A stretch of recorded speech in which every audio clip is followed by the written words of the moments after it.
Hello everyone, welcome back to my channel. I hope आप सभी बहुत अच्छे होंगे एंड आप सभी की प्रिपरेशन कैसी चल रही है मुझे कमेंट सेक्शन में बताइए। बहुत टाइम बाद मैं वीडियो अपलोड कर रही हूँ।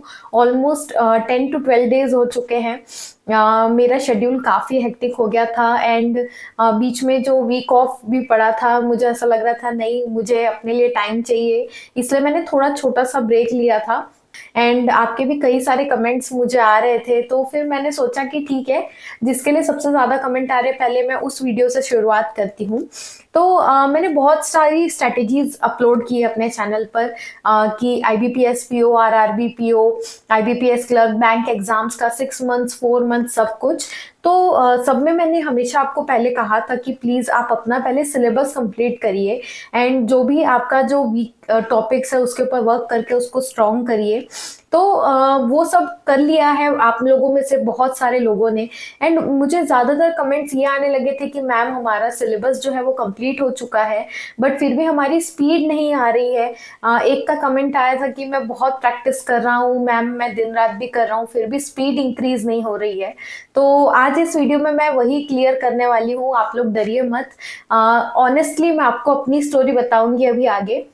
बस एक रिक्वेस्ट है कि अगर ये वीडियो हेल्पफुल लगती है तो कमेंट करके बस बोल देना कि वीडियो हेल्पफुल लगी। एंड अगर आप मेरे चैनल पर नए हैं तो हाय, आई एम श्रिया। मैं बैंकिंग से related videos and strategies upload करती हूँ। अगर आप देखना चाहते हैं कि मैंने कौन कौन से एग्जाम्स क्लियर किए हैं तो आप डेफिनेटली मेरे चैनल पर जाकर स्कोर कार्ड्स को देख सकते हैं। तो अगर आपको ये मेरा चैनल अच्छा लगता है तो आप सब्सक्राइब भी कर सकते हैं। तो चलिए वीडियो में आगे बढ़ते हैं। तो सबसे पहले बात करती हूँ मैं अपनी स्टोरी की। एंड ये जो है, मैं जब रिपीटर थी तब की बात है। मैं अपना जो है सिलेबस मैंने वापस से रीस्टार्ट किया था क्योंकि ऑब्वियसली आप लोगों, जो लोग मुझे पहले से फॉलो कर रहे हैं, आप लोगों में से उनको पता होगा कि मेरा जो फर्स्ट मेंस है 0.87 मार्क्स से रह गया था। तो मैंने अपनी प्रिपरेशन जो है वो रीस्टार्ट करी थी। तो जब मैंने प्रिपरेशन रीस्टार्ट करी थी, जो भी चीज़ें मैंने छोड़ा था उसको वापस से पढ़ना स्टार्ट कर दिया था। एंड एक टाइम ऐसा आया कि मैंने अपना सिलेबस जो है वो कंप्लीट कर लिया था बट मेरी स्पीड जो है वो इंक्रीज नहीं हो रही थी। पिछले साल से थोड़ी इम्प्रूव हुई थी पर जिस तरीके से मुझे चाहिए थी, एंड मैं जब मॉक्स वगैरह देती थी तो मुझे पता चलता था खुद का परफॉर्मेंस की क्वेश्चंस तो बन रहे हैं मेरे पास बट मुझे कहीं ना कहीं लग रहा है कि टाइम की कमी पड़ रही है मुझको। तो मैंने जो जो चीज़ें की वही चीज़ें मैं आपको आज बताने वाली हूँ। तो ये फॉलो ज़रूर करके देखना। एंड 20 डेज में आप लोग मुझे प्लीज़ इसी चैनल पर, इसी वीडियो पर आकर कमेंट ज़रूर करना अगर आपके लिए वर्क करती है तो अब मैं बताती हूँ कि मैंने क्या किया था। सबसे पहले मैंने क्या किया कि मैंने अपने जो वीक टॉपिक्स है उसको स्ट्रेंथन किया था। मैंने जो टॉपिक्स पहले प्रिपरेशन के टाइम पर जो एज अ फ्रेशर मैं जब प्रिपरेशन कर रही थी, जो जो टॉपिक्स मैंने छोड़े थे, अरिथमेटिक के कुछ टॉपिक्स मैंने छोड़े थे, रीजनिंग के कुछ टॉपिक्स थे, मेंस के मैंने छोड़े थे, वो सब कुछ मैंने कवर किया था। वापस से मैंने रिविजन किया था, शुरू से मैंने सब कुछ सिलेबस वापस कंप्लीट किया था।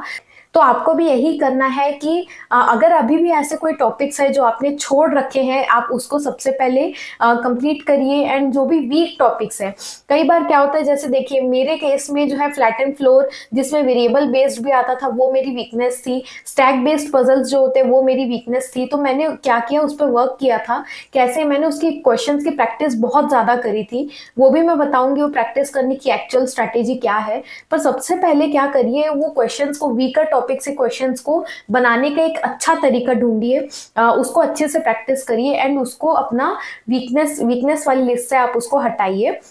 इसके बाद अब आपको क्या करना है कि स्पीड कैसे इंप्रूव करनी, सब कुछ हो गया, सिलेबस कंप्लीट, वीकर टॉपिक्स पे वर्क कर लिया, अब स्पीड कैसे बढ़ानी है। आपको क्या करना है, सबसे पहले टॉपिक वाइज क्वेश्चंस को बिना टाइमर के प्रैक्टिस करनी है कुछ दिनों तक। इससे क्या होगा कि आपका जो है उसके ऊपर अपने आप देखोगे कि जो कॉम्प्रिहेंशन स्किल्स होते हैं, मतलब क्वेश्चंस को देखते ही आपको दिमाग में क्लिक करना चाहिए कि ये क्वेश्चन को सॉल्व मैं किस अप्रोच से करूंगा। बहुत सारे क्वेश्चंस होते हैं जिसको सॉल्व करने के 2-3 अप्रोच होते हैं आपके पास। तो कई बार आपको ऐसा लगता है कि मैं इसको कैसे सॉल्व करूं, या क्वेश्चन देखते ही आपको पता, थोड़ा प्रोसेस करने के लिए टाइम लगता है। तो वो कम कैसे होगा जब आप प्रैक्टिस करेंगे टॉपिक वाइज विदाउट टाइमर के। इसके बाद आपको क्या करना है, जब आपने अच्छी खासी प्रैक्टिस कर ली उसके बाद आप देखना खुद ही आपको लगेगा कि नहीं, मुझे अब प्रैक्टिस करना है टाइमर के साथ टॉपिक वाइज। इससे क्या होगा, अब आपने बिना टाइमर के सॉल्व कर लिया, आपका हाथ बैठ गया, कॉम्प्रिहेंशन स्किल्स आपकी इंप्रूव हो गई, क्लिक करने लग गया माइंड में। अब आपको क्या करना है, प्रैक्टिस करना है टाइमर के साथ। अब आपके पास एक टाइम बाउंडेशन आ गया, एक प्रेशर आ गया आपके ऊपर, जैसे आप एग्जाम के ऊपर आता है, पर वो एक एक टॉपिक का आया। मान लो जैसे कि आपने speed and time speed and distance के क्वेश्चंस का आपने प्रैक्टिस करना स्टार्ट किया टाइमर के साथ, तो उस टाइम में आपसे क्या उस टॉपिक के क्वेश्चंस बन रहे हैं कि नहीं, वो जो है वो इम्प्रूव होता है जब आप प्रैक्टिस करते हो टाइमर के साथ। तो जैसे कि मैंने आपको बोला था कि प्रैक्टिस करना है आपको टाइमर के साथ में, एंड जितना ज़्यादा प्रैक्टिस करोगे उतना ज़्यादा आपकी स्पीड आएगी। तो अभी देखो, एक बहुत ही अच्छा सोर्स है, मेरे टाइम पे नहीं था अनफॉर्चुनेटली, बट आपके लिए अवेलेबल है। स्मार्ट कीड़ा एक बहुत ही ज़्यादा अच्छा आपके लिए अपॉर्चुनिटी लेकर आया है। उन्होंने स्पीड ड्रिल्स करके एक स्टार्ट किया है, वो अभी फिलहाल उनके सिर्फ ऐप पे ही अवेलेबल है। तो उसमें क्या है कि आपको दो चीज़ों के लिए वो बहुत ज़्यादा बेनिफिशियल है। पहला कि अगर आपको सिर्फ एक्यूरेसी इंक्रीज करनी है तो उसके लिए उन्होंने दिया हुआ सोलो ड्रिल करके कुछ दिया है, एंड दूसरा अगर आपको स्पीड पे ही वर्क करना है तो उन्होंने मैराथन ड्रिल दिया है। इसमें क्या है, आपको मान लो एक्यूरेसी इम्प्रूव करनी है तो सोलो ड्रिल्स में उन्होंने, मान लो आपके नंबर सीरीज वीक है तो नंबर सीरीज का सोलो ड्रिल आप लगा लो, उसमें टाइमर नहीं होता, बट वो आपकी एक्यूरेसी को इम्प्रूव करने के लिए मदद करता है। उसका एम रहता है कि आप क्वेश्चंस बनाओ बट आपकी एक्यूरेसी सही होनी चाहिए, वो टाइम का प्रेशर नहीं डालता। दूसरा है आपका मैराथन ड्रिल, उसमें ना क्या है, 3 ऑप्शंस दिए हुए हैं, जैसे 15 मिनट्स का, 20 मिनट्स का। तो वो 20 मिनट्स के प्रेशर में आपको आपका वो क्वेश्चंस को सॉल्व करना है, तो उससे क्या होगा कि प्रेशर बिल्डअप होगा, एंड आप उसी लिमिटेड टाइम में आप वो टॉपिक को प्रैक्टिस करोगे। खास करके आपके जो वीक टॉपिक्स है या जो अभी अभी आपने पढ़े हैं जिस पे स्पीड इंप्रूव करनी है, उसके लिए बेस्ट है ये। बाकी इसका प्राइस अराउंड 250 है, एंड आप कोड्स वगैरह बहुत सारे अवेलेबल है, आप लगाओगे तो और भी कम प्राइस पे मिल जाएगा। तो मैंने इसीलिए रिकमेंड किया क्योंकि मुझे जेन्युइनली काफ़ी अच्छा लगा। मेरे टाइम पे भी होता तो अच्छी बात होती। तो अगर आपको अच्छा लगता है तो आप लिंक में नीचे मैंने डिस्क्रिप्शन में दे दिया है, आप वहाँ से यूज़ कर सकते हो। तो खास करके जब मैंने बोला था स्टैक बेस्ड क्वेश्चंस जो है, उस पर मैं बहुत अटक गई थी। ये मैं बात करूंगी कि आरआरबी पीओ का ही, जिसमें मैं सिलेक्टेड हूँ, उसी की बात बताती हूँ। उसके प्रीलिम्स में एक स्टैक बेस्ड पजल आई थी, एंड मैं उसमें फंस गई थी क्योंकि उसमें नंबरिंग नहीं थी, वो नंबरिंग वाली नहीं थी, बस स्टैक्स है, 8 to 10 स्टैक्स थे, एंड ऐसे अरेंज किया गया है। मैंने 2 से 3 बार बनाया था, बहुत टाइम वेस्ट हुआ था, तो मैं बहुत ज़्यादा डिमोटिवेट हो गई, बहुत डर गई थी कि क्या मेरे बाकी के एग्जाम्स में भी मैं ऐसे ही फंस तो नहीं जाऊंगी। तो मैंने क्या किया था, घर आया था एंड मैंने उसके पहले क्वेश्चंस को सॉल्व किया था बहुत सारा बिना टाइमर के साथ। बिलीव मी, सारे वेबसाइट से, जितने वेबसाइट्स हो सकते थे, मैंने स्मार्ट कीड़ा के, गाइडली के, बहुत सारे वेबसाइट से मैंने सॉल्व किया उसको बिना टाइमर के। उसके बाद जब मैंने अच्छी खासी प्रैक्टिस कर ली थी, फिर मैंने टाइमर के साथ उसको प्रैक्टिस किया कि अब मुझे एक टाइम बाउंडेशन के अंदर भी उसके क्वेश्चंस बनने चाहिए। तो प्रैक्टिस करना है आपको भी टाइमर के साथ। उसके बाद नेक्स्ट स्टेप है आपको मिक्स क्वेश्चंस लगाने हैं। मिक्स क्वेश्चंस कैसे, जैसे कि आपके एग्जाम्स में आते हैं, सारे क्वेश्चंस आपके मिक्स्ड आते हैं, वैसे ही आपको मिक्स्ड क्वेश्चंस की प्रैक्टिस करनी है। उसके बाद लास्ट है कि आपको प्रैक्टिस करना है as many questions as you can. तो बेसिक फंडा आपका यही है कि आपको पहले विदाउट टाइमर करना है, फिर टाइमर के साथ टॉपिक वाइज करना है, फिर आपको मिक्स्ड क्वेश्चंस लगाने हैं। एक चीज मैं आपको और बताना चाहूंगी, देखिए आपका जो स्पीड है सिर्फ और सिर्फ 2 रीजंस की वजह से ही कम होगा, हमेशा आप याद रखना।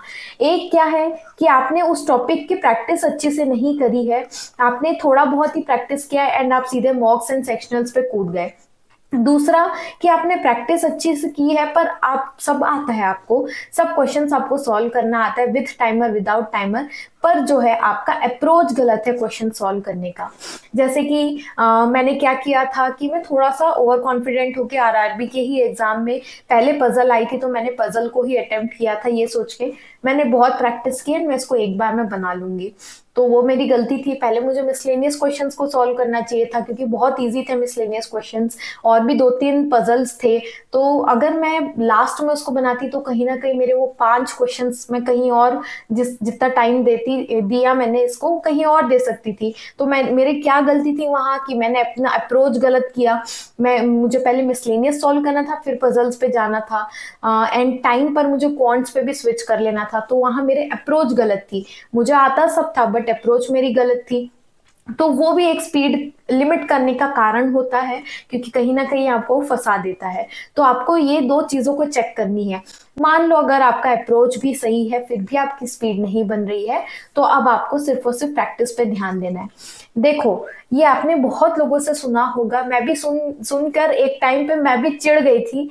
मैं आप लोगों की तरह जब प्रेपरेशन फेज में थी, मैंने लिटरली 3 से 4 वीडियोस पे मैंने कमेंट किया था यूट्यूबर्स को कि सर मैम मेरा तो पूरा सिलेबस कंप्लीट हो गया बट मेरी स्पीड नहीं बढ़ रही है, एंड सबका एक ही रिप्लाई आता था, प्रैक्टिस करो। एंड मुझे बहुत चिढ़ होती थी कि कोई ऐसा सॉल्यूशन क्यों नहीं देता है नया कि सच बताओ कि कैसे मैं स्पीड इंप्रूव करूँ। प्रैक्टिस तो मैं डेली कर रही हूँ।